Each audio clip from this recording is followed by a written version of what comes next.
Hello and welcome to this episode of Superhero Ethics.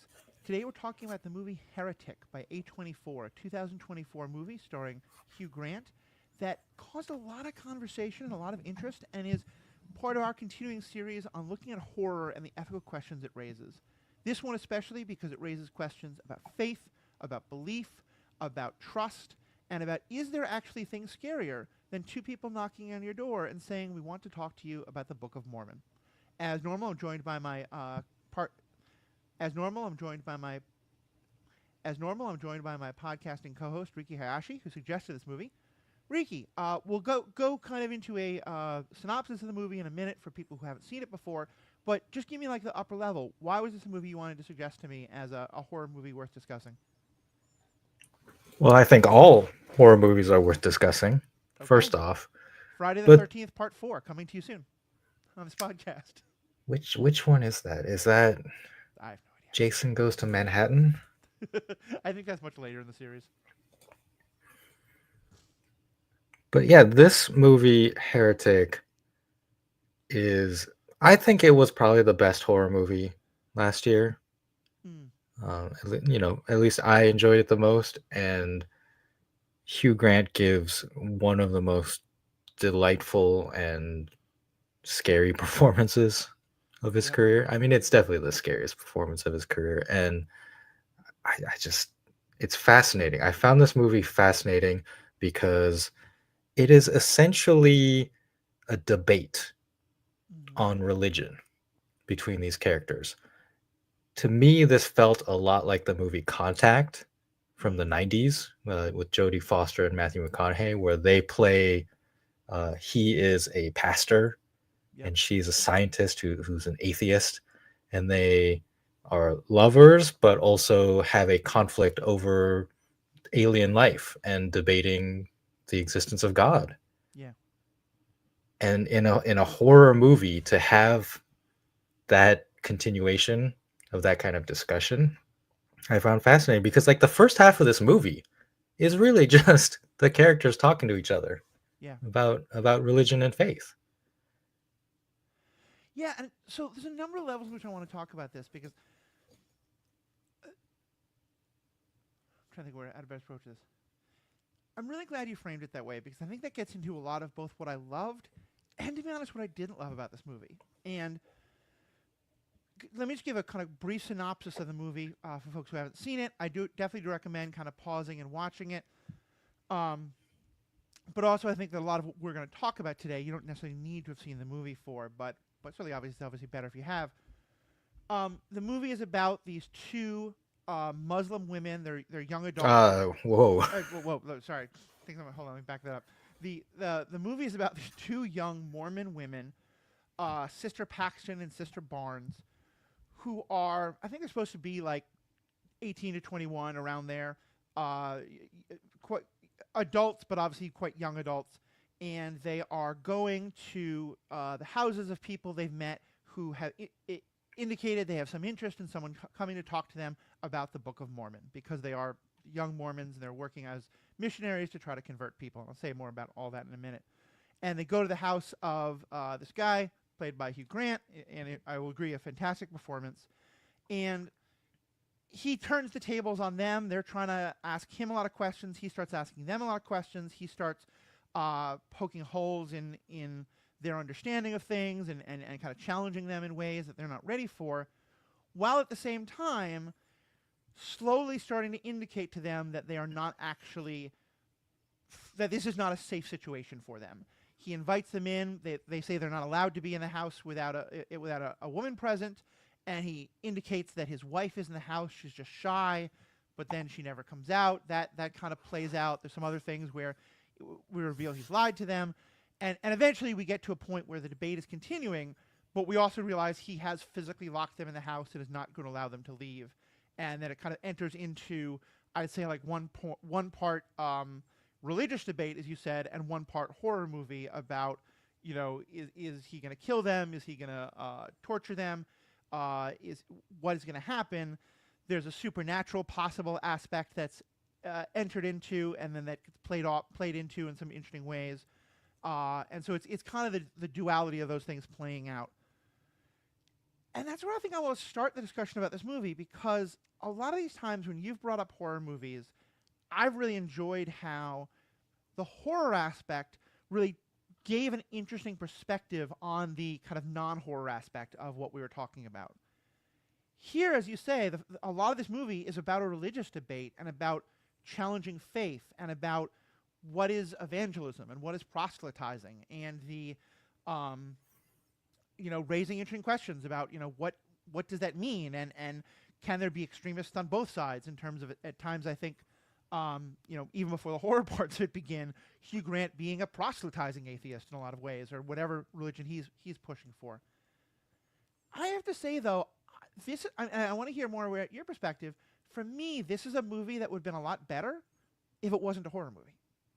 If they kept it as about people challenging each other, but not necessarily trying to lock each other up and kill each other.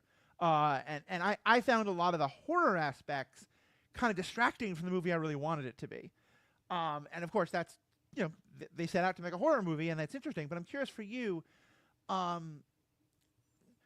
did you feel like this being a horror movie? I don't know. I mean, you like horror a lot more than I do, so maybe it's kind of a weird question to ask you. But I guess I'm kind of, can you see that perspective of kind of thinking this could have been a great movie without all the horror aspect? I don't, unfortunately, Okay, that's because fair. so Hugh Grant's character, Mr. Reed, I would call the personification of an internet sea lion, where he's just asking questions or he's just like poking a hole in your position, and he continues doing that. And if it was just that, then like you can get that on social media any day. Mm-hmm. I think the aspect of the horror where he goes from just asking questions to the hints of menace, Right. and then like the continued escalation of tension Mm-hmm. until it reaches an actual point of literal, horror. And there's one good jump scare, and there is, blood and gore in this. Not gore, I'd say there's blood Yeah. in this movie. It gets bloody. And that that to me, like the escalation of tension until it reaches that point, which in reality like it is unrealistic. Right. But I say unrealistic, like unfortunately like bad things can happen. Mm-hmm. But I think in an average situation when you're debating about religion, you don't expect there to be death. Right. But like in the unreality of this movie, I truly do enjoy that escalation Mm. of going past normal Yeah. and into this unreal horror aspect. And like I think that's what horror is like being in like good horror to me is like being in real situations, and then it escalates into something else. Yeah. And that's why you, or at least that's why I enjoy movies like that. Is like I could see myself in this movie, and then like, oh no, like what would I do? Yeah. That's fair. That's totally fair. Yeah, I think I made a few different preferences, and that's for me. I think it really kind of lost something, especially when uh, and we're now going to get into basically a spoiler section of and at this point now, I'm not going to worry about not trying to spoil things. Um, so again, if you do want to watch the movie without being spoiled, I'd say definitely go back and watch it. I think I hear that a lot, and I did like the idea of the rising of tension of is he not going to let them go? One thing I will say, by the way, is that in terms of kind of avoiding low hanging fruit, I really appreciated that there was never a hint that his interest in these two was in any regard sexual. Um, and I think they kind of took great pains to not show that. Like clearly, he was trying to psychologically torture them and trying to, um, bring them into his kind of cult or whatever it might be. But it never went in that direction, which I really appreciated, just because it feels like that's the low hanging fruit that so often these movies go into. But I think for me, kind of where it really lost me was when it introduced the idea of the potential supernatural. In the movie, there's a character introduced who kind of meets the girls while they're locked in his basement, who he claims is a prophet, and that she can rise from the dead. And Mm-hmm. she eats something poisoned and dies, and then through some shenanigans, the girls get out of the basement, they get back into the basement, and then it appears that she has been resurrected from the dead. And for a while it seems like that we're actually kind of into kind of a supernatural horror movie. My understanding is that by the end we're supposed to understand that he actually has a number of these girls and women who he's been torturing and killing as part of this cult or whatever he has, and that so there was nothing. He basically just replaced one body with another, and there was nothing actually supernatural in what happened. Is that your understanding of this as well? That is an interpretation. Yes. Okay. And that is an interpretation at least that Sister Paxton reaches. Right. Right. Was that your interpretation as a viewer? I I sure, I don't know. Does it matter? Okay. But that's what I think like this movie is doing. I Is it is presenting the situation where they're giving you a plausible non-supernatural explanation, right. and it leaves open perhaps it was supernatural, and and in my opinion that is kind of like the cover that it is putting over all religion, is like you have to decide if you believe supernatural or not, Right. and how does that affect your decision making with regards to the situation. Right. See, and here I would push back some and say I kind of, I think this is also part of where that part of the movie lost me somewhat. Although I felt better about it when I thought it was perhaps not a supernatural interpretation. And there's a larger question I want to talk about the difference between religion and faith that I think the movie kind of raises, but I wish they'd taken in some other directions. In that, to me, to me, it's kind of like the difference between experiencing the Force, which is faith, versus being a Jedi or a Sith or a Night Sister, which is religion. Like religion is the organizations that have beliefs and structure and hierarchy, some less than or more, and all that. Faith is just your own understanding of things. And granted, I'm both a very religious person and also an agnostic, but there's a lot of folks who are in similar boats, and a lot of great religious theology has been on the idea of like when something becomes provable, then we're no longer in the realm of faith. Faith is about belief in things unseen, and I forget who, but there was someone who was writing about this that talked about. I think they were talking about novels, but that once God or something supernatural appears on screen or on the page in a real literal way, you're no longer talking about faith because now we actually have a provable dynamic. Mm-hmm. I think to me that's why that scene lost me, is because it's the I don't know. I'm not putting this part into words well, so I may just move on. But does that make any sense? Well, I I don't know if it's provable or not Right. based on what is visually presented to us. Like Right.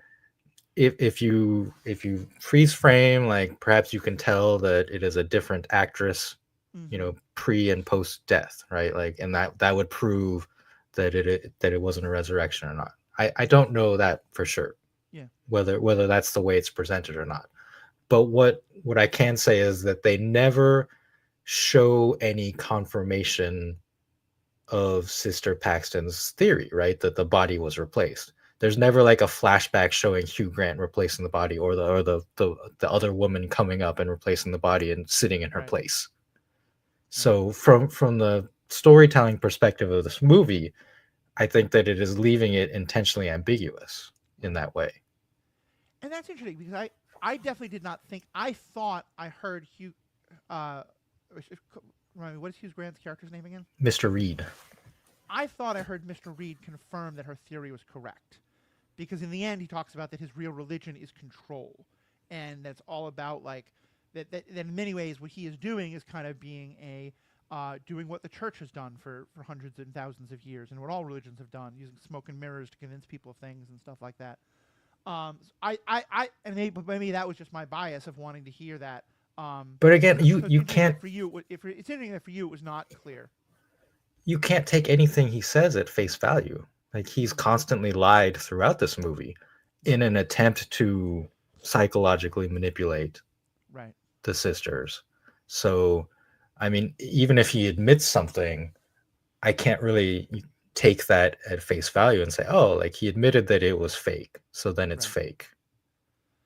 Right. That's like that's part of the problem with the situation with this character, is like that he, like you said, control. Like his religion is control, Right. and he's trying to control everything so perfectly that it's hard to determine what's real and what's not, and like that's the dilemma he's presenting to Right. Paxton.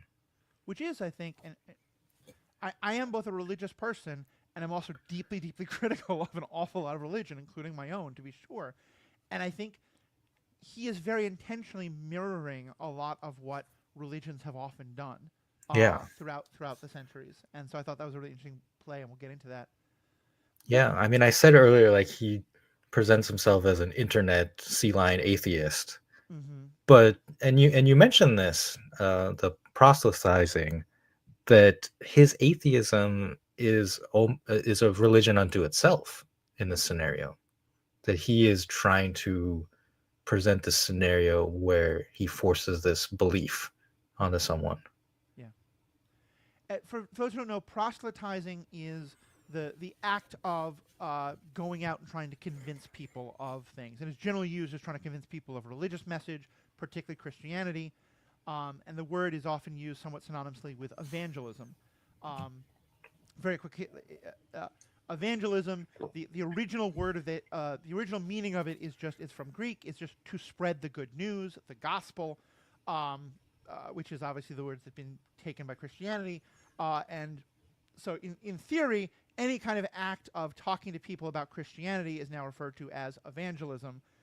It has come to mean, and often has been, the idea that anything and everything is okay if your end goal is to save sinners for Christ, or any of that kind of stuff that is very dismissive or outright hostile to other religions, that thinks it's okay to lie and to confuse and manipulate people because as long as you are saving them for Christ, then by the end, of course, it's okay. And I'm painting in incredibly broad terms. I think that evangelist is not by any means, by definition, a bad term, but it has come to mean that in a lot of ways. And a lot of people who claim that term are certainly using it in some pretty horrible ways, both religiously and politically and all that kind of stuff. Which makes me want to actually turn to the protagonists of this movie, because I think for good reason, but perhaps sometimes we are too critical of the people at the ground floor instead of the leadership. One of the groups that does the most proselytizing and evangelizing, often in ways that can be bothersome to other people, is the Mormon Church, the Church of Latter-day Saints. For you, and I think they make a very interesting point of having our protagonists be two Mormon girls who are literally going up to people and asking them, have you heard about, the Book of Mormon? Have you heard about Jesus Christ? Do you want your soul to be saved? And they very explicitly work to make them our not only protagonists but sympathetic protagonists, taking characters who I think a lot of people in the audience, myself included, have kind of a natural inclination to be distrustful of or to not be sympathetic towards originally. And I'm curious for you, as someone who didn't grow up in, and I'm curious for you, what was your kind of take on Mormonism and Mormon proselytizing, and sort of your initial reaction to these girls being that when you started this movie? In the movie, Mm-hmm. I mean, I guess I had no opinions or animus. Mm-hmm. Like I don't like when well, okay. Our house we have a sign that says no solicitations. So Right. anyone who decides to knock on the door and solicit for anything, either I'm going to ignore or I'm going to answer the door and then just point to the sign and close the Yeah. door. And that is nothing personal. That goes for like religion, like if you're trying to sell me solar panels or Mm-hmm. anything. But in terms of like Church of Latter Day Saints, like the missionaries, I you do you as long as like you respect people's boundaries, and Mm-hmm. if they say no thank you, you leave. Like that's I think we can we can have criticism of the organization as a whole, but in terms of like people coming to my door, other than just like the generic no solicitations, like I don't care. That's fair. I think I definitely have a somewhat more negative attitude, and a lot of it's probably because I've just, knowing I'm trying to think how to phrase this. I th- that's totally fair. I think I probably have more of a negative attitude. I think in part because just knowing about the, in part probably because as I kind of indicated, but you're also saying like I think I'm probably projecting my very negative feelings about a lot of what the church does and sort of their very aggressive evangelism techniques, especially in Africa and Latin America, but also in like prisons and places like that. Not to say others don't as well, but there is a lot that's very problematic about it, and the way they kind of split people by gender and being very anti-LGBT and all that kind of stuff. And I do think my natural inclination was to be a little bit sort of suspicious of these two, a little bit judgmental of these two.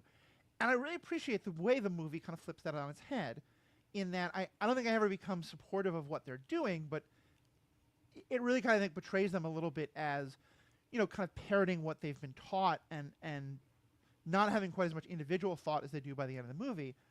But most especially, very early in the movie, the two Mormons run into a group of other girls, I think a little bit younger than her, like teenagers, who are acting at first very friendly to them and saying, "Hey, I think you're cool for doing this," and then start teasing them about this idea of magic underwear, which I'm not an expert on this, but from my understanding, like there is underwear that some Mormons wear because of ideas about the body and flesh and stuff like that. That has become a real object of humor. And in this, one of the teenage girls pulls Sister Paxton's skirt down to reveal her underwear, in an act that I think feels correctly very violating and very kind of humiliating to her. And I thought that was such a brilliant moment because that's when almost immediately I did start to have a lot of sympathy for them. Of like, yeah, they're doing something different, they're doing something I don't really like, but also they're not the leaders of this organization, and more importantly, it's now setting them up to get bullied in some horrible ways by people who don't like what they're doing. And I thought that was just a very interesting movie technique and very successful of showing me that like whatever I think about what they're doing, they're still people who deserve sympathy, especially in this moment where they're being treated pretty horribly by other people. Sure. I mean, there's that aspect. Like this whole movie from the get-go, like the marketing, like what's going on heading into this. Mm. Like from the trailer, it's like, oh, these two girls are in danger. And so there's that expectation. I agree, like the bullying is bad and that's an emotional manipulation. But also the conversation that Paxton and Barnes have with each other, Mm-hmm. I think does a lot to humanize them. Yes. Because they have a like this is also part of the whole debate, right? Like they're not necessarily debating, but they're kind of discussing various things within the Mm-hmm. LDS church and like their opinions on it. Yeah. And they have like slightly differing opinions and or perspectives based on where they're from.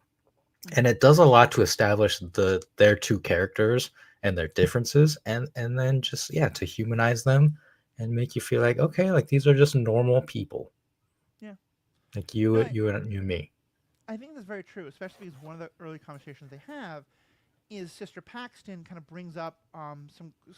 She talks about like watching something that raised some questions for her, and Barnes comes to realize like she was talking about watching pornography, and Mhm. which is obviously very verboten for them. And I thought that was a very humanizing moment of like, yes, they live their lives by these very strict rules. They're also teenagers or like 19-year-olds, 20-year-olds who have all the hormones that all human beings at that time do and have a lot of the curiosities about sex that they do.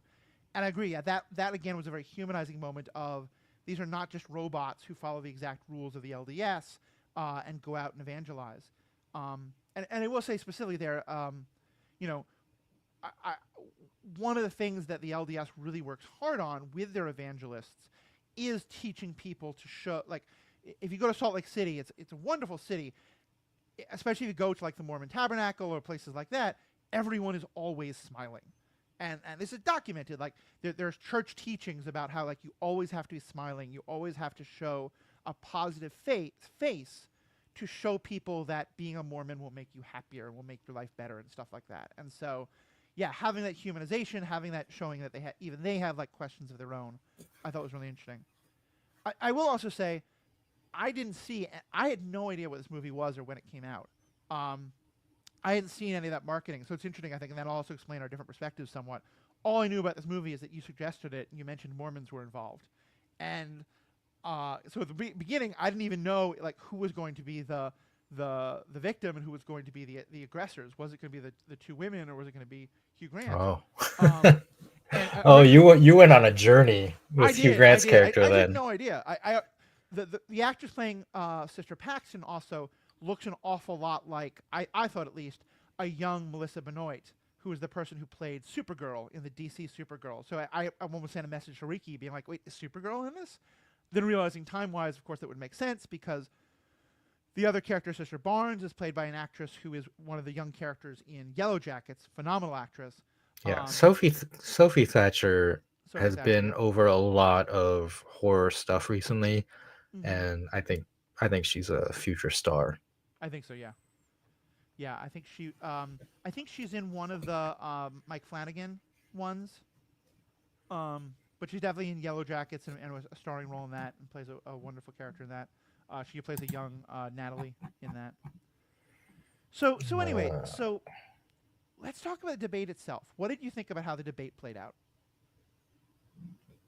well, I mentioned it earlier. Hugh Grant's character is just a classic sea lion, which Mm, is a term for someone who just constantly pokes and prods. Like, I'm just asking questions here. Like, why won't you like debate me? Like right. that kind of behavior that has become very common on the internet.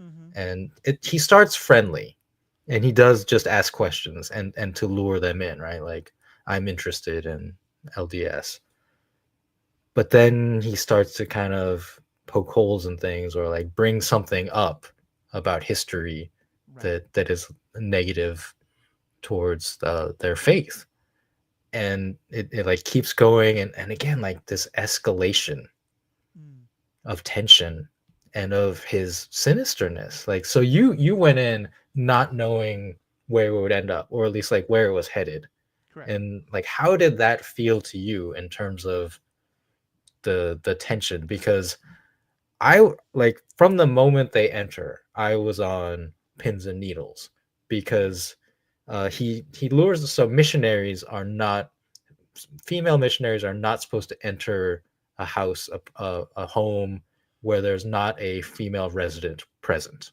right. for safety. So he's at the door. Mr. Reed is at the door. He says, "Why don't you come on in and we can chat?" And they mention this, and he says, "Oh well, my wife is just in the kitchen Right. cooking a blueberry pie, and she'll be out in a moment when that's done." And they're like, "Oh, okay, then we'll come in." And for me, because I knew the premise, I was like, "There's no wife. That Yeah. you're in danger. He just tricked you." But did you think that in that moment? I definitely thought that was quite likely where it was leading. Okay. And that's where I think where I first started to get frustrated with the movie Hmm. because I think he becomes a sea lion eventually. But I thought that in the early part of the movie, he was doing what I love to do, which is I think a lot of sea lioning is often like, someone just posts like, oh yeah, I had this happy moment going to church, or here's why I like Zoran Mandani's Islam, or whatever it is. And these people go into other people's spaces and start attacking and attacking and attacking, and they very rarely are interested in an actual debate, and they're often, as you said, just kind of like they're changing the goalposts of the argument all the time. They're doing all this kind of like, they're not arguing in good faith. And I would not describe what Hugh Grant does in the early parts of the debate as that at all. Um, and the critiques he brings up are about Mormonism in specific, but I think you could bring these up about almost any religion, especially Christianity, which Mormonism is a part of. To be clear, I'm not saying it's not, but like, and I think to me what he's revealing is that these girls actually have almost no idea what they're talking about. They have been, and again, I don't think this is their fault. I think they're young, they're inexperienced, they're this is Oh. the system they're part of, but they go in with these talking points memorized, and they're kind of parroting their faith and they're not interested in actual debates. They're not interested in back and forth discussion. They're interested in they're starting from the premise that they are absolutely right and anyone else is absolutely wrong, and it's their job to just tell that people that. And he's saying, but wait, what about this? What about that? And again, he's bringing up stuff from the history of Mormonism that's very problematic. But I think you could do this exactly with like, well, wait a minute. You say the Bible is perfect. Aren't there lines in the Bible that justify slavery? Aren't look at how women are treated in the Bible? You know, all this kind of stuff. Um, and and they have no answer for it. They have no way to respond. And he starts also bringing up like, hey, wait, here aren't these some hypocrisies in your faith? Aren't these some ways in which you are believing things that if you think about don't really make sense? And they have no answer to it. And at that point in the movie, I did already like yes, from the minute that the wife was in the other room and was shy, I was definitely thinking it is possible it's going that way, and I was hoping to God it wasn't. I was really, really wanting the wife to come out because I don't like that a lot of times things are presented as people of faith or well, no, let me take that back. Because I didn't want him to be horrible and terrible and wrong. I wanted him to be some like I thought perhaps what was going to happen was they were going to get to leave and have this sort of debate with themselves about was he sinister, was he not, was he making good points, or can we kind of erase the points because we never saw the wife or whatever it was, and that the horror movie was going to go in that direction. And I think at the point at which I realized we're kind of in a bottle movie and we're going to spend the whole movie in this person's house and he is really going to be the bad guy of this, I think I got really frustrated because to me, I think it totally becomes sea lining, and he's constantly changing the tones of the debate. He's saying, well, he like to me, part of a debate has to be that both people have the right to say, I'm done debating. And once he literally locks the doors and doesn't let them out, they're a captive audience. They can't get away. Mm-hmm. And then it becomes, there's nothing legitimate what he's doing. But to me, I think he wasn't sea lining at first. He was very much making legitimate points that if you're a person of faith, you have to be ready to have thought. You have to be willing to challenge and to wrestle with and to answer the idea that an awful lot of horrible things have happened in the name of our faith. And I'm painting with somewhat a broad brush. I'm sure there are some specific sects that maybe are more free of that. But certainly if you're part of, I think most of the major ones, this is probably true. There have been wars fought in the name of your God and all this kind of stuff. And so, yeah, to me it was not sea lining at all at first. He was making some really good points. And then that kind of, once we started to realize that, yes, the sinisterness was there, that definitely goes out the window. Well, I feel like we watched a different movie. I don't know. Again, this could be just understanding what the movie was going in, but I felt the sea lining from the beginning. I mean, like it was quote unquote obvious to me that there was no wife. When they come in, he says something about like, oh, like the walls of my house are made out of metal. Is that okay? Mm-hmm. And they just like kind of like, yeah, that's fine. And they come in. And I don't know for you, but I was immediately like, well, they're in a Faraday cage. Their phones aren't going to work. Yeah, no, I definitely understood that. Okay. So yeah, like just like from that, I think that was like at the door. Like he mentions that as they're coming in, and immediately it's like, well, yep, you're effed, or they're effed. I think because to me, I think I definitely took it as a Faraday cage where you can't get internet signal in and out. I think I took that more as this guy's like a prepper. Like this guy is, I'm waiting for the men in black helicopters to come and get me. Not necessarily he's doing it to trap them. And I agree. I definitely thought the movie was telling me that the wife isn't in the house. I agree with that. I was hoping that was going to be a part of the twist, was that no, actually she was in the house. And is this about how quickly they jump to be suspicious or something like that? I think the other thing I would just say though about the sea lioning, it's a hard word to get into. Because I mentioned before that I think a lot of times part of being a sea lion is being very aggressive and going into spaces where you haven't been invited. They literally go to his house because they want to have this conversation. And I think part of why, for me at least, it didn't feel like sea lion. It didn't feel like doing that thing that my tongue just can't do for today.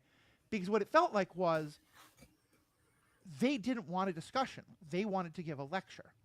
And they weren't ready for and they weren't expecting him to talk back to them.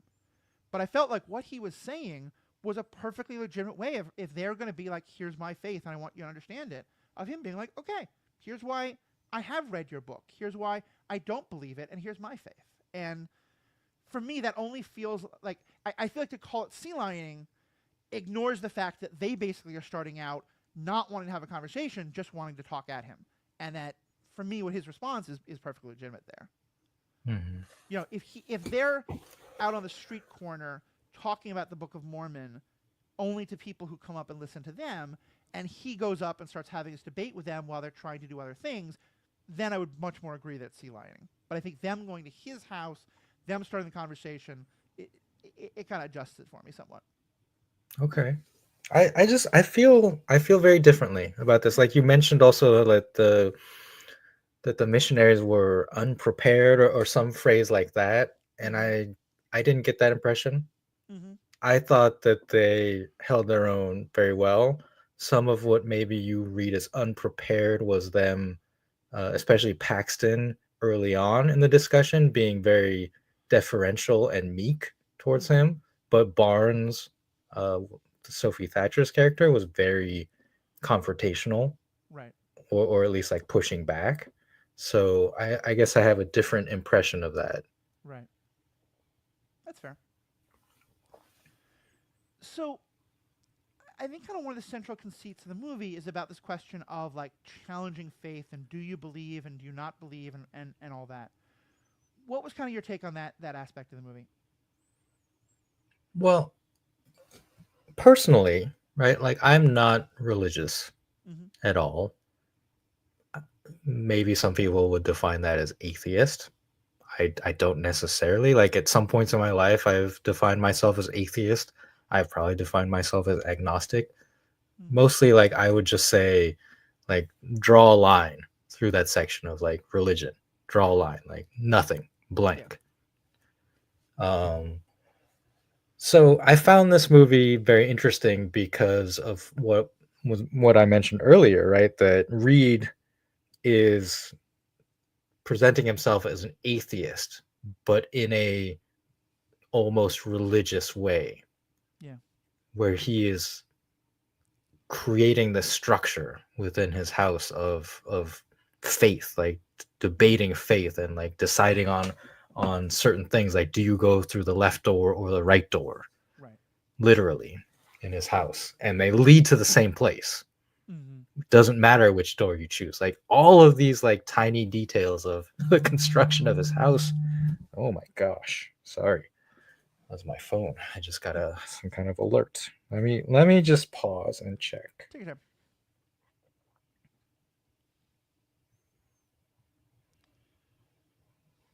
All right, just some kind of missing persons report. Okay. So all of the pieces of his house, right? The way it's literally constructed, and he's got the model of his own house Yeah. that he's working on, and that is like that speaks to him puppeteering, right? Like he's puppeteering Barnes and Paxton, and he has a model with little figures that he's like walking around the house. The meticulous notes that he's taking, like everything about that, I found so fascinating because for me, as someone of like blank religion, I don't I don't care. Yeah. Like you can believe your thing and that's fine. Don't push it on me and like we don't have to talk about it. But he very much like wants to push his non-belief or his belief in his own thing. And he's like taken all of these meticulous steps. It's a hopefully unrealistic character, Mm-hmm. right? But I guess if what we're saying here is that he is creating a new religion, maybe it's not unrealistic, and that the people who have set up past religions have gone to these lengths and this planning and the meticulousness to create a structure. Yeah. So maybe it's very realistic now that I think about it. I think there's two things. I think that it was leaning in that direction. I do think the movie was a little more incoherent in that regard than I would have liked it to be. There's a lot of reviews I was reading was talking about how it felt like they didn't really know, the writers didn't really know which direction they were going with him, and that's entirely possible because he's not clearly not sane as we would describe it. So him him jumping back and forth between a couple of different contradictory positions would make sense.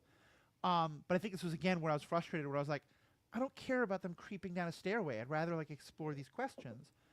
Um, because agree. Also, I do agree with you. Like Barnes says at one point that she feels like his critiques of the church are childish or immaterial, but we never see her respond to them. And so I don't. That's part of why I say I don't feel like she's.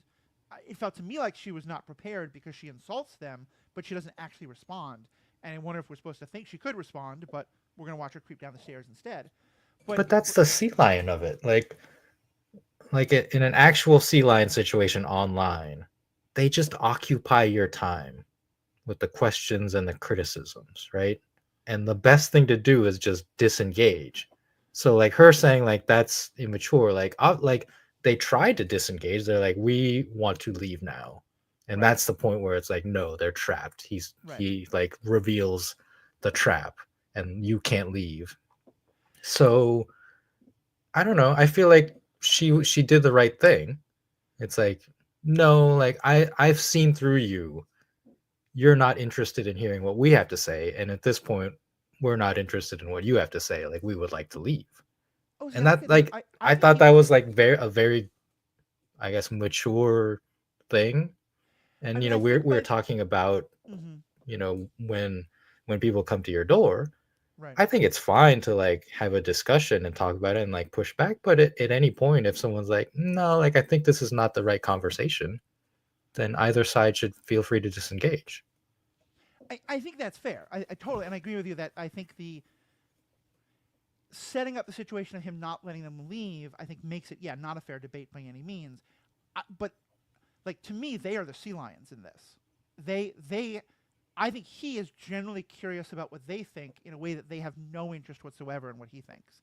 And Oh once he's my. shown that it's not safe, you're right. They have no, there's no reason why they should be. But I think that he generally wanted to explore what they think in eventually really horrible ways, to be clear. But what I guess to me it just doesn't feel like Sea Lion at all. But uh, going back to what he was thinking, I think for me what it felt like at first was he was kind of saying all religion is crap. All these things that you have been taught or that you believe because others have told you or because you read in a book, all of that is crap. But I want to show you lived experience. It felt like he was trying to say all religion is crap, but I want you to have faith in this thing that I'm going to show you to have faith in. Which is, by the way, what religious cultists have been doing all the time, like for thousands of years. That's often a thing. Is like forget all other religion. I'm going to give you a lived experience of this faith, and sometimes it's quote unquote real. Sometimes it's all smoke and mirrors. So I guess that's to answer your question. I think that was what I thought he was doing for a lot of the movie, and I think is one interpretation of it is he was saying religion is bad, faith is good, but only faith in the thing I'm going to show you, and then I want you to be part of this religion. Yeah, maybe I'm building my own religion, but I have the truth, And I thought that was a very well done way of critiquing this thing that he is doing, that is done all the time and is deeply problematic, and is deeply dishonest, and is deeply scary. I guess I would push back on the phrase all religion is crap Mm-hmm. in terms of like what you think he's presenting. Because what he does in the debate is he talks about how many modern religions that have survived to today have built upon past ones, right? Like Right. the concept of iteration that he talks about, with the landlord's game and Monopoly and the song The Hollies into Mm-hmm. Radiohead, of like they are kind of riffing off of an older thing and Right. then changing it to fit their own needs. Yeah. So I wouldn't classify that as crap. I think like that's just kind of history, and that is how religions have continued to evolve and modernize. Right. I think like the thing of Christmas, right, was originally Saturnalia, I believe, a Yep. pagan holiday, and that the Christian church in Rome was like, well, we want all of these Saturnalians to join Christianity, so we're gonna borrow their holiday and Right. celebrate our thing on that day. Right. And then as the Christians pushed north into Germany and northern Europe, they then adopted a lot of the Christmas the winter solstice traditions from there, and et cetera, et cetera. I, And that's how, I mean, that's how these religions have been successful and spread, yeah, is that there has been part of like pushing their own beliefs, right, but also incorporating local right. beliefs. I guess what I took him as saying, and again, it's not that I think all religions are crap. I think there's a fair critique of the idea, especially of religious literalism, of we have the single truth that is ridiculous. But I obviously I'm part of religion. I think there's some value to it, but also an awful lot to be very conscious of. I guess what I took him to say is that they believe that uh, Jesus was a literal thing, that Jesus was the truth, that the Book of Mormon is the truth, and then any people who believe something different are going to hell. That and what he is challenging is he is saying you are taking what these books have written and what these religious elders have taught you, and you just believe that. And he's trying to show them, wait a minute, but no, look at all the contradictions. Look at the fact that like Jesus isn't a completely original story; it's an iteration. And he's trying to get that to challenge them to think critically about their own faith instead of just accepting it. And it sounds like I'm defending him. I think he is completely wrong in this, but I do think that that's why I say that I think he thinks all religion is crap, because what he's saying is that um, it's not. They're all making a truth claim that he is disagreeing with, because he says like someone saying Jesus is the only true way. Well, wait a minute, but the Jesus story is an iteration of all these other stories.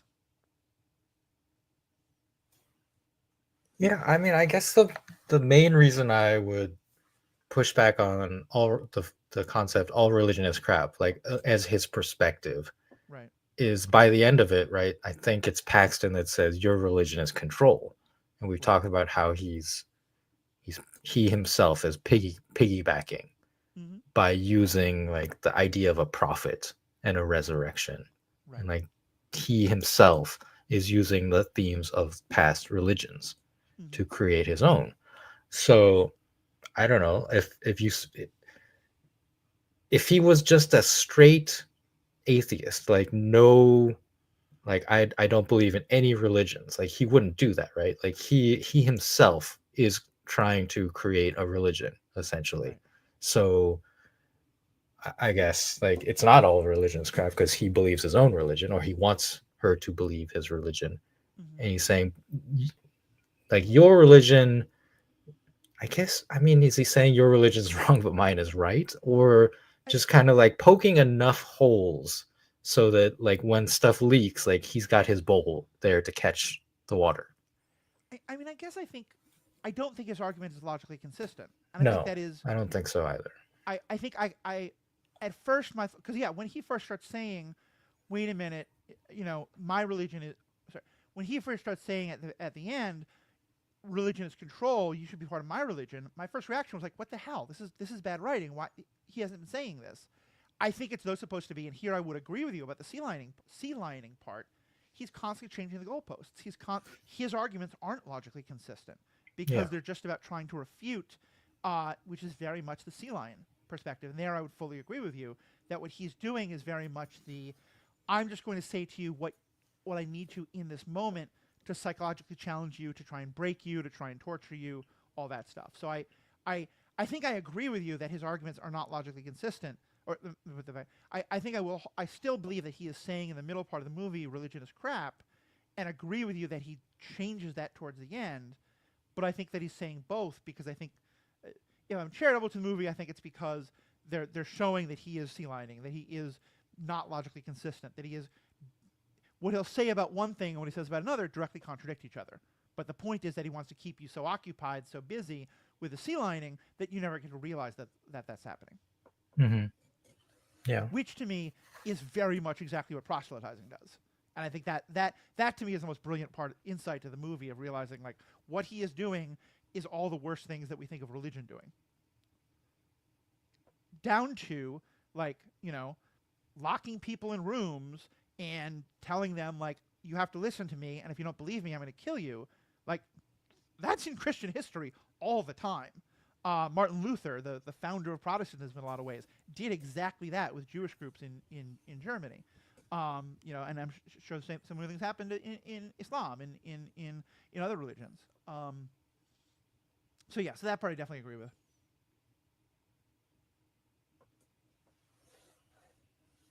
Yeah. All right.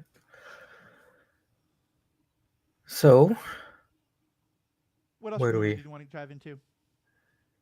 I I don't know. I mean, I'm still thinking about your presentation of them, the missionaries as sea lions, which I don't quite jive with, but it's an interesting perspective. And I guess for me, it it comes down to the fact that like his sea lioning I thought was more obvious. And Mm-hmm. maybe this is just a different perspective, or maybe this was the my expectations going in of who his character is and what he's doing. Right. Um, I I guess let me give you one example of where I guess sort of what I'm saying is I don't think either one of them are full on sea lioning, but I don't think that they are engaging in this debate in good faith any more than he is, and why I kind of think they're not really responding to his critiques. And again, because he's locked them in a room, they shouldn't. I fully agree with that. But um, one of the things that he brings up is he points out how in the world in which Christianity would eventually start to grow and flourish, there had already been a number of religious stories of figures who had died and then been resurrected as a sign of faith or as a sign of the power of the gods or something like that. One of whom is Horus. And from a theological Horus from Greek mythology, who also features in Moon Knight, to bring us back to the superhero realm of all this. is he not Egyptian? Yeah, he's Egyptian, but I mean like Egypt, like the Syrio Judea, Egypt, Greece, all these areas are having huge amounts of trade and Hmm. connection and cultural connection and things like that at this point in time, especially because for the last 500 years, they were all part of first the Macedonian and Greek empires and then the Roman Empire. Um, there's all sorts of theological perspectives in which the Horus story and the Jesus story are very similar, and I think is hard to argue like some of the people who were writing some of the early Christian stories clearly would have had some classical training and some knowledge of some of these stories. Hmm. And her response, when he makes that logical point, her response is, no, but Horus has the head of a bird, so how could you even consider maintain putting them into perspective? That to me is 100% a bad faith sea lioning argument because it's Okay. focusing on the aesthetics, not the actual question. It's using it to dismiss a legitimate, historically documented theological connection, and it's doing it in a way that isn't, hey, here's this point you made. It's, oh, you're stupid. It's clearly it's the head of a bird, so how could you even think to raise this? To me, that felt like a very intentional inclusion of her saying that as a way of saying like they're the good guys, clearly. I'm not questioning that for a second. But the theological debate that he's doing is not worse than what they're doing because they're both just as bad. They're both interested in lecturing the other without actually listening to each other.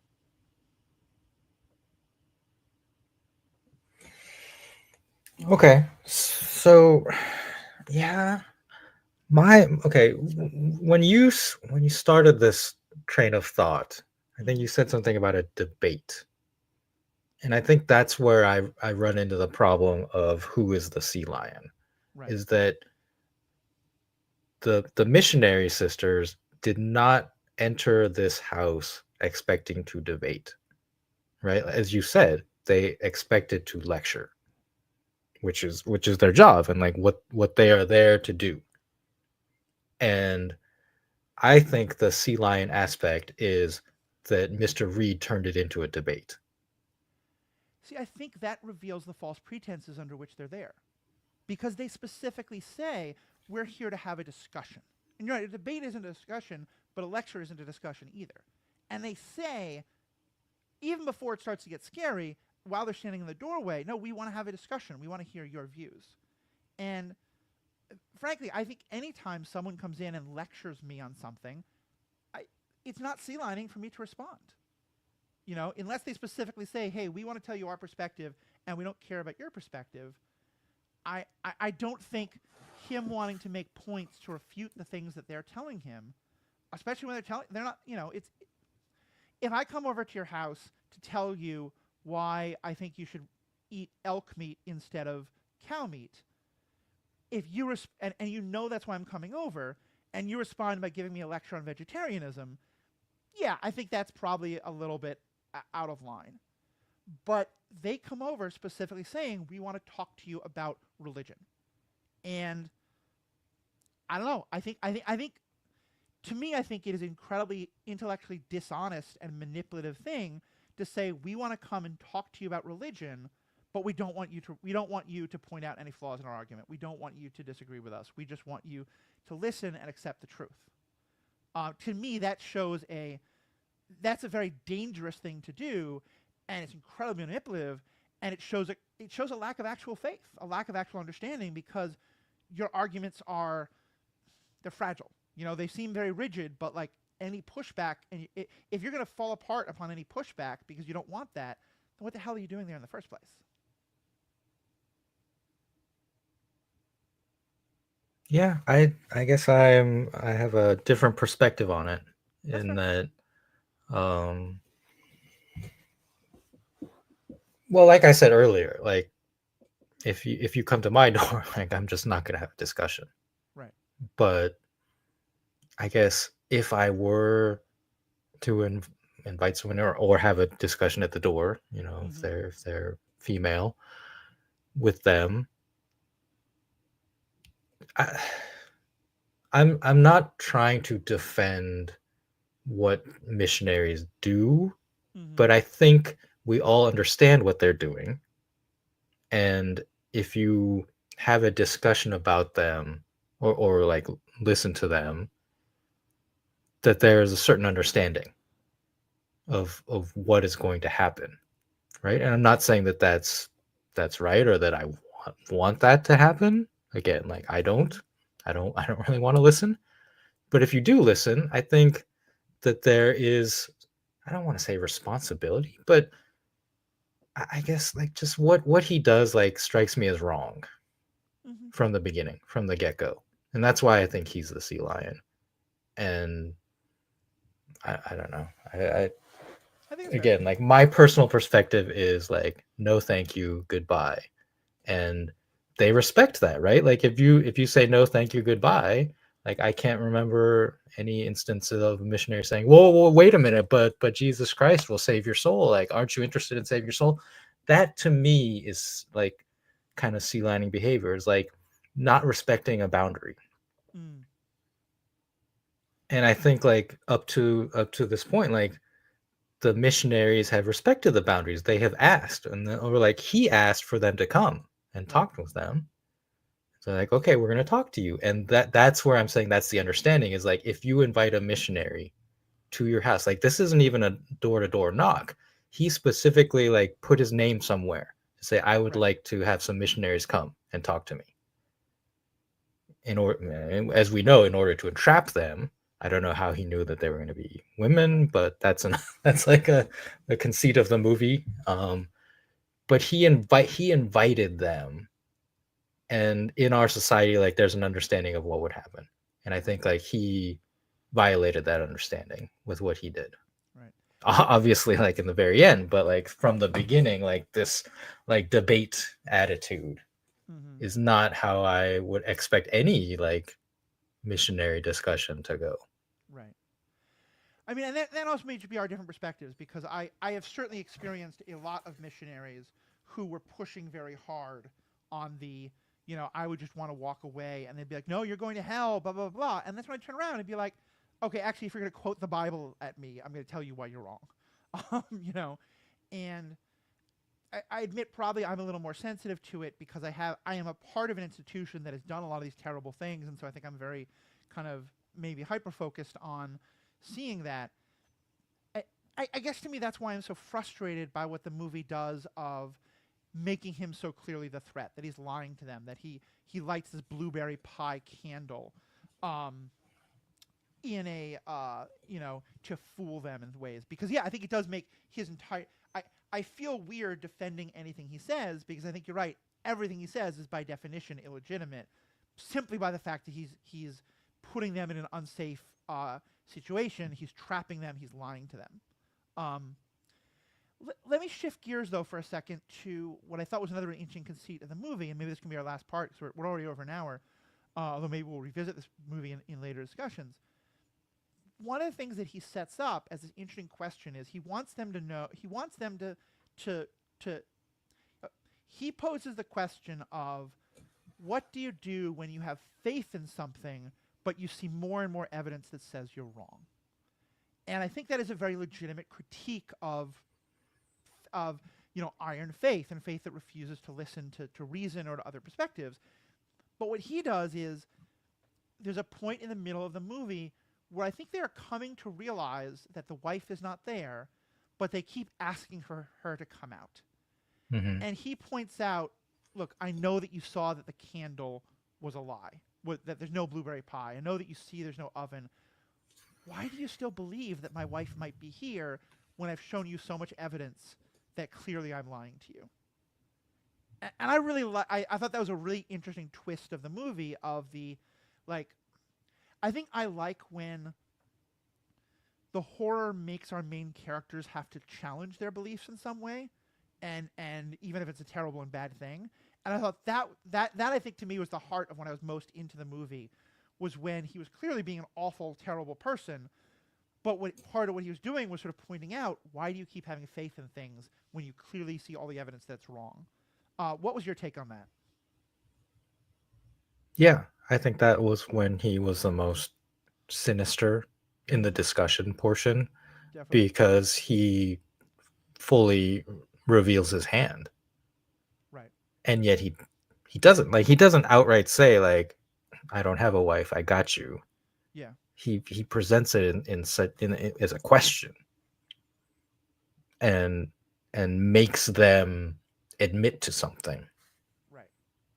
And I think that's where obviously he reveals that he has no wife, but Mm-hmm. also like reveals his intention of wanting to control them. Right. So for you, that moment's all about him.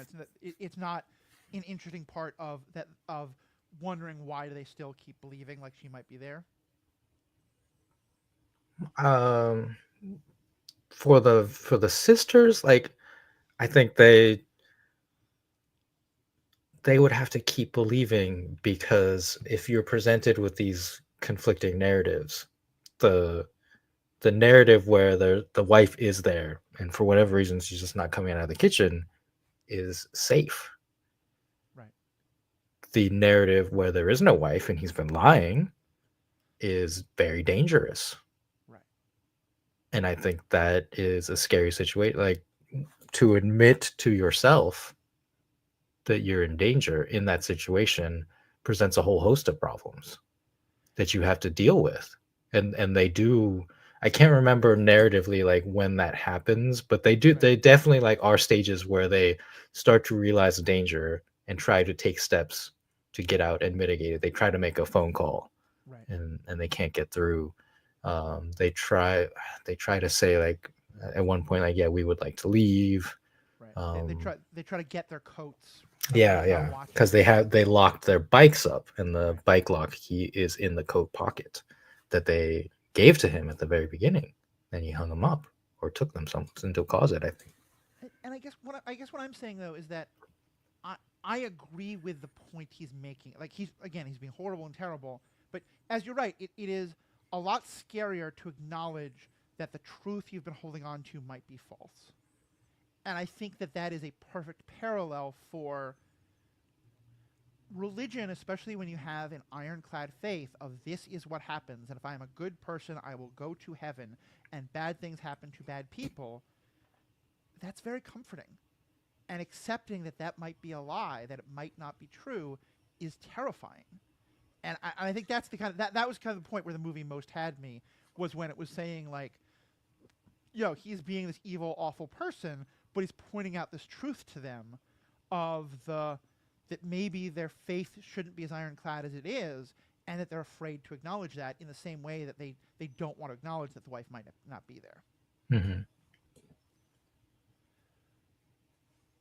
Yeah, I mean, it's similar to the way he constructs the belief disbelief Right. doors, and the fact that they again like both lead to the basement. So in fact, like he presents them with a false choice. Right. And like all of these aspects I feel are designed for the movie audience to mirror things that religions have historically done. Yeah. Very much so. Very much so.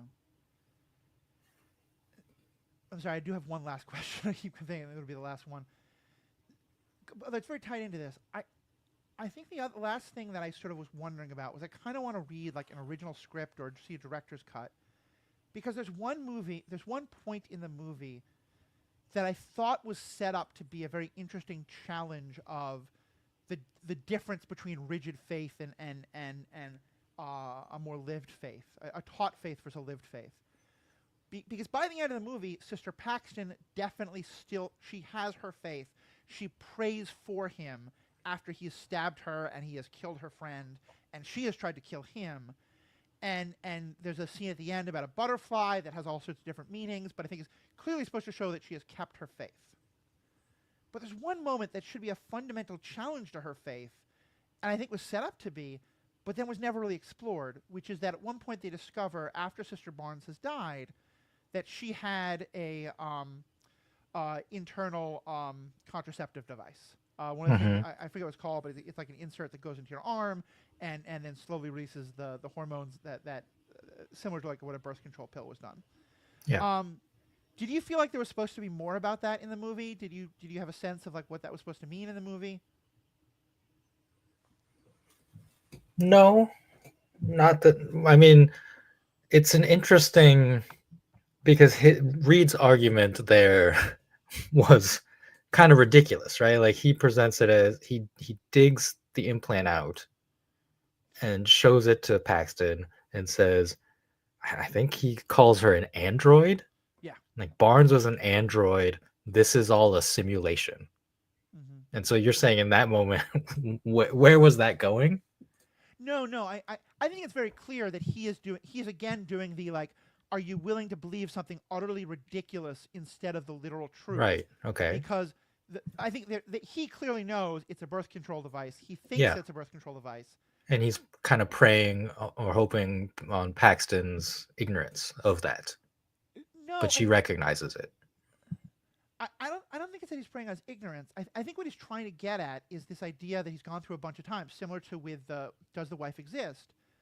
That one of the things that faith will tell you that, and again, not all faith, but certainly some faiths, more conservative or whatever, or even, on other sides, whatever, like these very extreme claims of, if you pray, good things will happen, and if you don't pray, bad things will happen. And Paxton herself knows that that's not necessarily the case. But that's let me take it again. Faith will say that like good people will be rewarded and bad people won't, or whatever it is. And then, so when like the good people turn out to actually be, pedophiles or perverts or tax cheats or whatever, people will come up with these ridiculous off the wall explanations as to why no, no, no, no, no, this is actually all still part of God's plan. It all makes sense. And the idea that this person who is, like her, dedicated to the LDS ideas, would be sexually active, that's one of those things like it shouldn't be. If she's sexually active, she's not supposed to be a person of faith.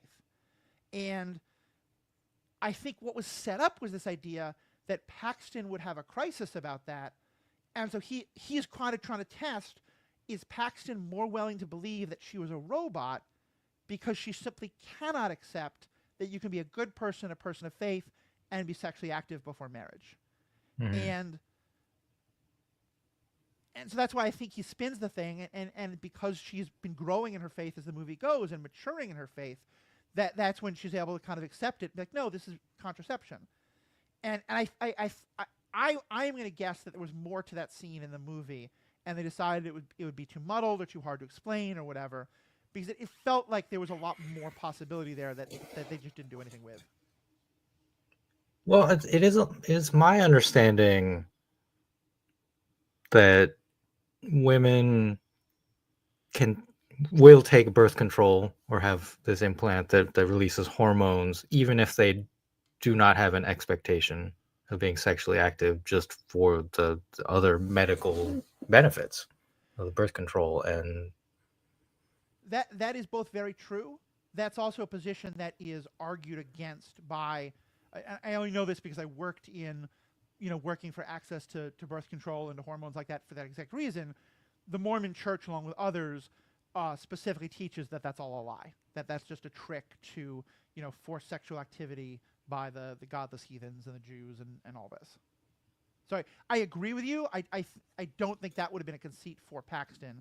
But again, that's like I would love to have the movie explore that more. yeah, we don't get enough to know her position on that because of the weird android swing. And I'm not sure what that was. You're right. It's a little weird Yeah. because I think it's weird as just as a movie fan Mm-hmm. because Sophie Thatcher last year was also in another movie called Companion where she does play an Mm-hmm. android. So I Oh, don't that's know if that was interesting. meant to Okay. be a reference to that, like Yeah. outside thing or not. But it could also, yeah, like it could have been just a weird swerve by Hugh Grant, the actor, Mm-hmm. because one of the interesting things that I learned about this movie is when they were filming, because like the first half is just a lot of talking and a Right. lot of the debate, right? So there's one part where Mr. Reed mispronounces the name of one of the prophets and they correct him. And that moment, they have said in interviews that Hugh Grant, the actor, made the deliberate choice to mispronounce that word. And he did Right. this like several other times where he said something wrong or something different to elicit a natural reaction from the actresses, Sophie Thatcher and Chloe East, Mm. to basically like make sure they were paying attention and they were still engaged with the Yeah. scene rather than just like reading their lines. Oh, I love that. That's So I'm awesome. wondering if like that was another one of those like weird Hugh Grant swerves where he's just like she's an android because Sophie Thatcher played an android. It could They be. just Yeah. left it in. Yeah. We just don't know. And I think it's worth mentioning also that Sister Barnes and Sophie Turner has kind of a resurrection moment of her own, where, Sophie and this is a Thatcher. pretty common horror trope, but like it seems to all extent she died, and then right when it seems like Reed is going to finally kill Paxton, she comes out of nowhere to swing this kind of nails and a board weapon they've created to save her, and then she does die for good. And I think you can just say that's a like a dying person gets a shot of adrenaline and has one more moment, but you definitely could look at that as like a resurrection moment. And so yeah, so Yeah, the whole the prophet ending of the movie is just like almost completely ambiguous. I think intentionally so because we don't know for certain that Sister Paxton lives or dies. right, We are shown her supposedly leaving alive after killing Reed, but it's very dreamlike. And then she has the encounter with the butterfly that disappears, and like, are we led to believe that the butterfly is like the spirit of Barnes right. and all that? And it just like feels so dreamlike that it you could interpret it a way that she's dying and this is just her like dying vision. And just to be clear to those who haven't seen the movie, the butterfly isn't out of nowhere. Paxton has said at one point they're talking about like what do you think happens when you die, Yeah, and she says like I would love to come back as a butterfly, yeah, and just be able to exactly. like land on the hands of the people who loved me, and let them know that I'm okay. And and so the butterfly landing on her, like I think is definitely a symbolic there. There's also something interesting there of like the idea of coming back as a butterfly is completely against all the Christian the LDS theology of death and Sure. heaven and all that, and it is much more reincarnation, a Hindu or other religious traditions belief. Mm-hmm. But it's an example of that kind of like magical thinking of where like oh yeah, wouldn't it be sweet like the birds doing this is my mom is an angel or whatever it is. Um, I do think like the filmmakers do a lot of that of kind of like intentionally like spraying mm-hmm. shots all over Yeah, in an ambiguous way, because like that's part of the point, is like it ends ambiguously, and then we are not meant to necessarily understand that the movie itself like takes a position one way or Right. another, which Right. is I do think like that is part of what makes this successful and Yeah. makes it a good movie, is Yeah. that I would not want this to be like religion is absolutely right or the atheist is absolutely right. Like Yeah. they intentionally leave all of these hanging threads because they want the audience to think about it and to kind of like come to their own conclusions. I think you're right. I would even go a little further. Is that to me? I think it. You talked before about like you're not sure even sure if you would call yourself an atheist or not. I I understand that, but Which like yeah, by definition like wouldn't I be, but I don't want to define myself in any way. well, I don't think so. I think because to me, uh, this is a whole lecture I could get into, and this is a whole discussion I could get into in a different context. I'm just going to try to make this as brief as possible. I, to me, it feels like an agnostic position of not knowing, and be very careful with these words. I, I think that I think that to be a person of actual faith, you have to be agnostic to some extent because Hmm. to me, faith again is about mystery, is about not knowing for sure. And so when people say a book told me, or a bush told me, or the voice I hear in my toaster told me, that's not faith. That's a belief and a firmness that I think is probably not there.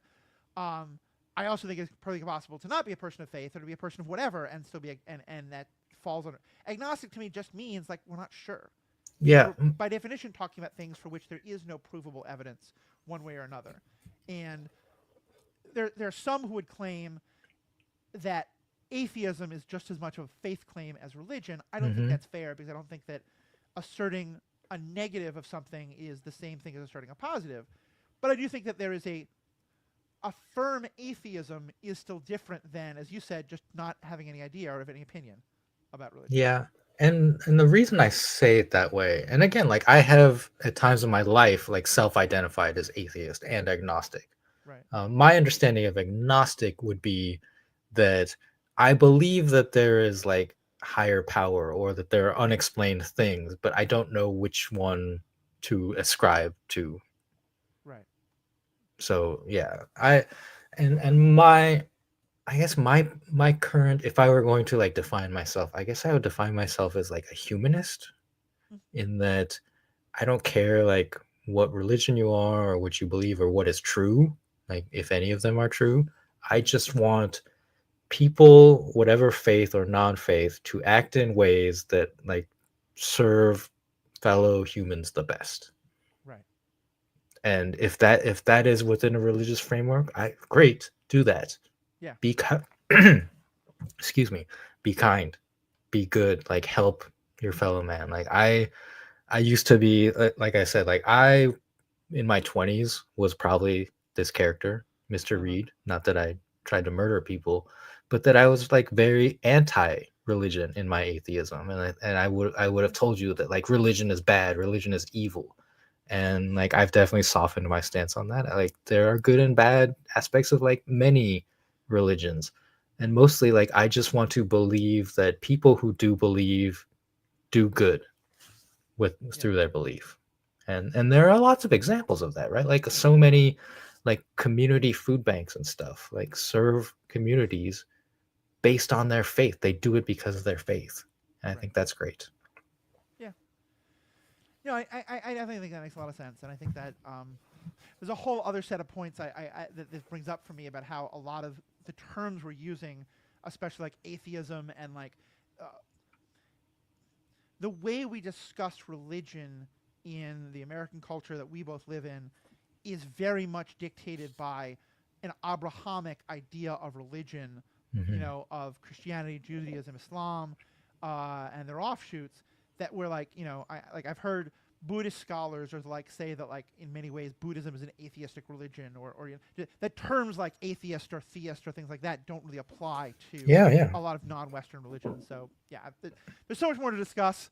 Uh, I didn't love the movie, but I really love this discussion we had. So thank you so much for bringing it up to me, and I'm glad we Oh, got to talk about it. well, I loved the movie and I loved the discussion.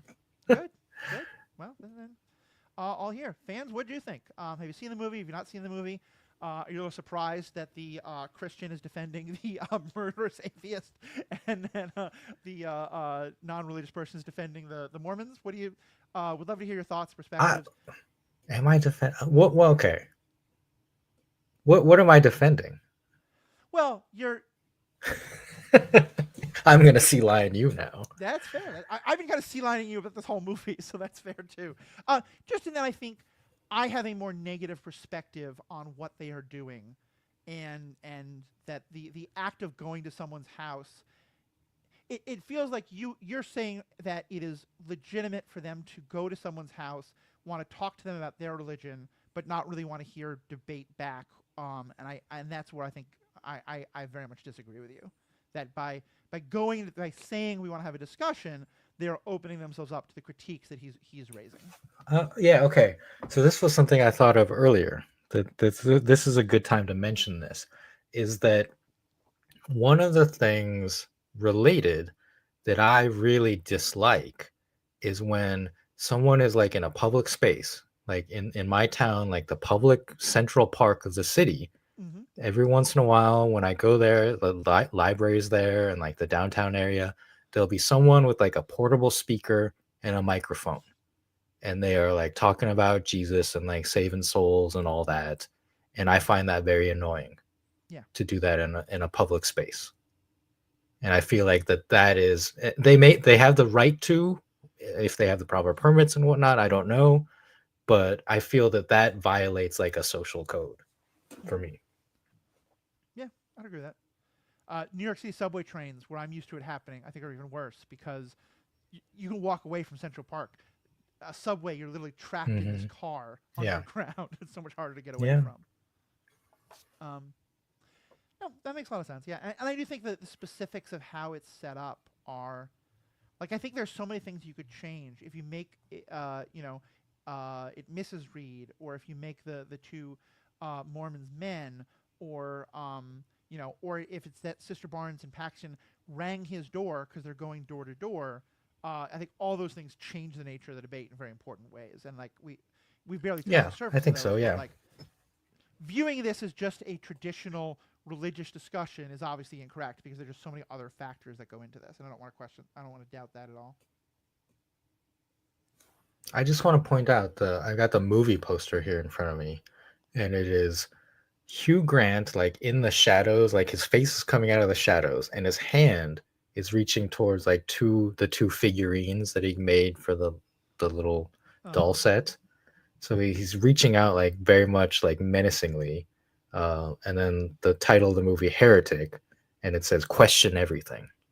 Right. So that to me, like if you missed that or if you didn't see the trailer, I could see how Yeah. you would go into this feeling differently than I did. And that alone is a topic I think of worthy of discussion because there's I think a lot of times this definitely happened with Fantastic Four movie where we did an episode about a couple months ago of just the discussions of like how do you just view the movie through the lens of the movie itself? Do you take into account the stuff that you may or may not have learned about the movie going in from trailers or interviews with the people involved with creating it or all this stuff? We are now at almost 90 minutes, and I made the mistake of bringing up a really interesting conversation point during my last wrap up, so I'll try to be as boring as I possibly can. We're just about done with this. I'm going to let Riki make one last comment that I will not respond to, or maybe I'll respond to a question, but then we will end this. So I have said everything I want to say about this movie. Riki, do you have any last things you want to say? Yeah, if you're here still listening, thank you so much for sticking around. If you want to hear more discussions like this about horror movies specifically, write in Yeah? and recommend your favorite horror movie that has like an interesting discussion point like this that we could talk about on superhero ethics, Yeah. because it's not a superhero thing, but I think it was a very interesting ethical discussion about religion and faith and Mm-hmm. belief. And And I and hopefully like we did it respectfully. Like I, have said many times my position is that like I'm not religious, but I do try to listen and be respectful of people's beliefs that are different from mine. And I also think like that's one of the things I liked about this movie is that it felt very respectful. Like Yeah. I looked around for to see if the LDS church had criticized this movie in any way, and I couldn't really find that much. Like the biggest thing that they said was they tried to emphasize how important like the safety of their missionaries was to them, Right. and like explain their position on that, because like this is a very dangerous situation presented in the Yeah. movie, and I think they didn't want people to be afraid that this was like a thing that could happen. And of course, like I fully agree with that. Yeah. And I want to be clear, like that this movie like should not it should not be a blueprint, obviously. And I think like the creators themselves went to great lengths to show how meticulous Reed Yeah. was and all of his preparation and everything, so that this is not like a realistic thing that can be copycat, hopefully. No, I think that's very true, and I think especially the fact that they named the Book of Mormon, the movie, as they said, the South Park movie, because it's by the people who made the musical, and the movies. I don't think it's the they make a point of naming the Book of Mormon, which is written by the not the actual Book of Mormon, but the musical written by the guys who wrote South Park. That I think is probably the that and maybe like Sister Wives or Big Love are like some of the most known Mormon perspectives out there. And I think they did a very intentional thing of like naming that and saying like this is going to be a different kind of portrayal. And like I said, having one of the first things we see is Sister Paxton be bullied by these teenage girls in this pretty horrific way of having her clothing stripped away. Felt very intentional. It was just a very hard hit, quick moment to be like, don't think of these as just two annoying proselytizing, prudes who don't understand you or going to judge you. Like these are two real people who have beliefs that people may agree with or may disagree with, but they're real people. We're going to humanize them. We're going to tell their story, and respect their position. And for me, as someone who probably was pre-inclined to be even more critical than I think yourself, that was really helpful. I think was a very. I love that they did that. I love that they showed the safety stuff, especially And because I think there's some ways in which the very conservative religious people where sometimes the safety is about gender. And like these male politicians who won't go to lunch with a woman by themselves because of all these kind of very misogynistic ideas. I think they need a real point of again not sexualizing anything in this, talking about it specifically from a safety perspective about being alone in someone's house. Yeah, I think they did a very good job with all of that of showing like, yeah, humanizing this perspective, humanizing the safety, and why it's so important and all that. yeah, I mean, shout out to, we haven't mentioned their names, but Scott Beck and Brian Woods are the director writer duo on this movie. And from what I have found, like they are not LDS or X, but both of the women playing the missionaries, Sophie Thatcher and Chloe East, were raised in the LDS church and at this time have left the church. Oh, that's So I interesting. feel like that was probably intentional casting, Yeah, and that they likely like had a lot of say in crafting their characters because yeah. of their background. hmm I think that's true. I think that makes sense. And I will say, like, there is a history. We have so much more to say about this movie. I might break this up into two episodes. We'll see. Um, I appreciated that they named some of the ways in which Mormons are held out for critique, even by other Christians, in ways that are pretty unfair. Um, and one of my favorite examples is I used to be very involved with the pagan community and neo-paganism and stuff like that. And I remember getting a copy of a fairly right-wing evangelical um, magazine that had a whole article on, hey, paganism is a perfectly legitimate religious perspective, and this evangelical perspective was that all other religions are kind of stepping stones to Christianity. And this was saying like the pagans are just as wrong as the Jews and the Buddhists and the Muslims and everyone else, but they're a Hmm. legitimate religious perspective, and so we should understand their religious perspectives so we can respect them and help bring them to Christ. And Hmm. then literally the next Yeah. argument was, but Mormonism is a cult and are dangerous and scary and satanic. And I remember showing this to some of my like pagan friends and being like, look, according to this branch of evangelicalism, like you're less scary than the Mormons. And the fact that the first attacks he brings up are about polygamy, yes, I think are legitimate concerns about the early founding of Mormonism. and today about some extreme Mormon sects. There are also Catholic sects in different parts of the world that still allow polygamy, often in horrifically, not like polyamory, but like some horrifically sexist ways, misogynistic ways. Like, there's a lot of the critiques of Mormonism by other Christians that often feel to me very like, you're throwing stones for things that you're probably just as guilty of in your own way. So I like that they brought that up, and I think having the two actresses be Mormons themselves or ex-Mormons themselves probably helps with that a lot as well. Yeah, there's so much more we could talk about as usual. Mm-hmm. Yeah. All right. I'm going to call an end, but probably we're going to keep referring to this movie again and again. So watch it if you get a chance, or don't. Like I said, I didn't love the movie, but I thought it was a very well made. Like, I hate seafood, but I can recognize very well made sushi. That's kind of how I thought this was a very well made horror movie. I just didn't want it to be a horror movie because I loved so much the other stuff. But yeah, check it out if you want, or if not, just listen to this. But definitely, as Riki said, write in, tell us other horror movies you want us to listen to and check out. On behalf of Riki and myself, thank you so much for listening. May the force be with you.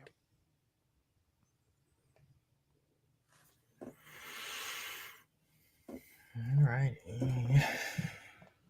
Well done. Yeah, that was a great